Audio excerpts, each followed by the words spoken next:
What happened before the Big Bang? Who built Stonehenge and why?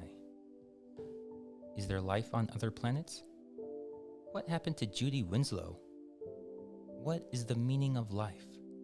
What do all these questions have in common? They have all defied explanation until today. Now, for the first time, we have finally solved our generation's greatest riddle. Before we answer that question, though, let's give a little background for those unfamiliar with the situation. Family Matters was a TV sitcom that ran for 9 seasons starting September 22nd, 1989 through July 17th, 1998. It was a spin-off of the hit TV show Perfect Strangers, where the Harriet Winslow character, played by Jo Mary Payton, worked as an elevator operator in the building where the show's main stars, Larry Appleton and Balki Bartokomous, worked. The show was intended to center around Harriet's family, which included her husband Carl, son Eddie, daughters Laura and Judy, mother-in-law Estelle, sister Rachel, and Rachel's son Richie. Midway through the first season, however, the show introduced the breakout hit character, Stephen Q. Urkel, who initially was intended to only make a one-time appearance.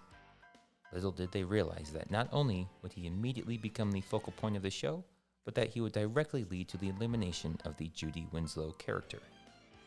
The official story is that his popularity led to a significantly reduced role for Judy, and that budgetary concerns over a character the show had little use for led to her being written out of the show.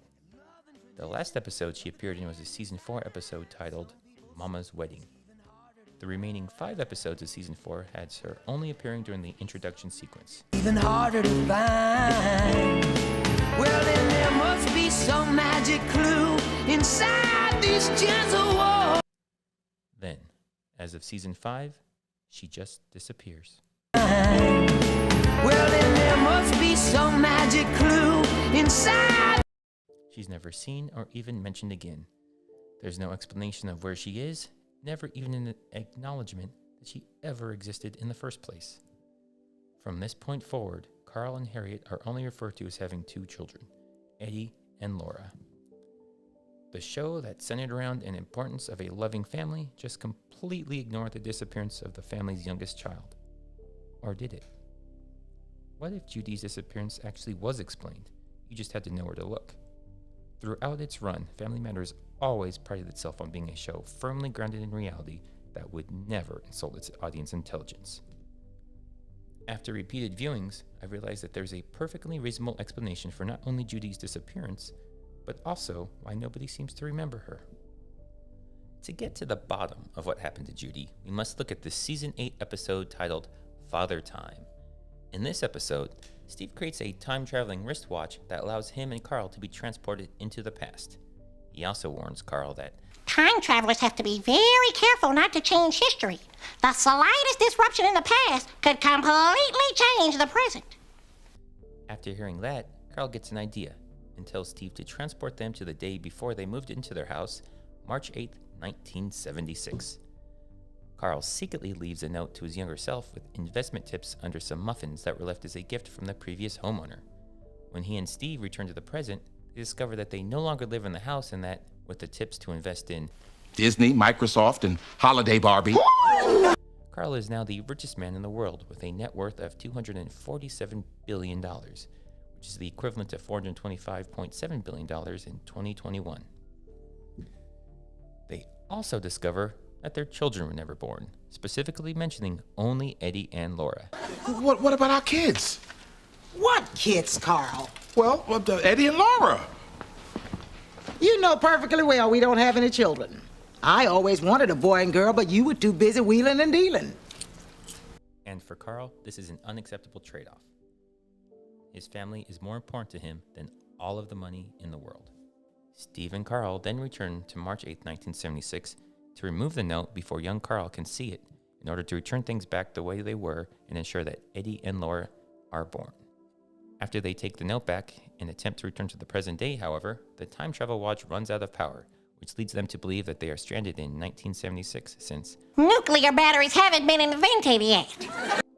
Suddenly, Carl remembers something very odd about when they first moved into the house. Steve, I just remembered something really weird. What? Well, when Harry and I moved into the house, I remember the floor was covered with extension cords that led up to the very spot we're standing in right now. Extension cords. Was there anything else? Well, there was a roll of electrical tape, some aluminum foil, and a half-empty jar of peanut butter. Aha! It sounds to me like I invented something and you had lunch. Steve correctly deduces that he must have used those items in order to charge the watch and return home, which they then do, and when they return to the present, everything appears normal. And from their perspective, they're right. But wait a minute. How could Steve have figured out how to charge the watch from Carl if Carl supposedly found out how to charge the watch from Steve creating the means in the first place? Well, the answer is simple. It also answers the original question of what happened to Judy. If Carl remembers the extension cords, aluminum foil, and peanut butter from the day they moved into the house, then that means he's not the original Carl. The original Carl, which we'll now refer to as Carl Prime, wouldn't have noticed all the items that future Carl, which we will now refer to as Carl 2 and Steve 2, had used to fix the watch, because that never occurred in the Prime timeline. The Prime timeline had Carl moving into the house as normal. He would not have seen any of the items used to charge the watch, and then when he and Steve Prime were stranded in 1976, Steve would have had to figure out on his own how to charge the watch instead of getting that information from Carl. It is unknown then what happened to Carl Prime, since when he returned to his present, he would have only had Eddie and Laura as children, since his timeline would now be timeline 2. Carl Prime may have settled on having 2 out of the 3 kids, or he may have made multiple time travel attempts in order to get Judy back, which could have ended up diverging into even more timelines. Whatever happened to Carl Prime, however, is irrelevant at this point, because we are now following Carl 2 and Steve 2 in the new timeline. Remember Steve explaining Family Matters' rules of time travel? Time travelers have to be very careful not to change history. The slightest disruption in the past could completely change the present.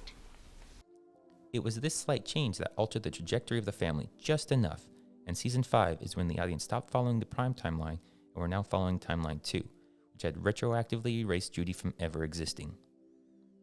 Did I do that? Yes, Steve, you did.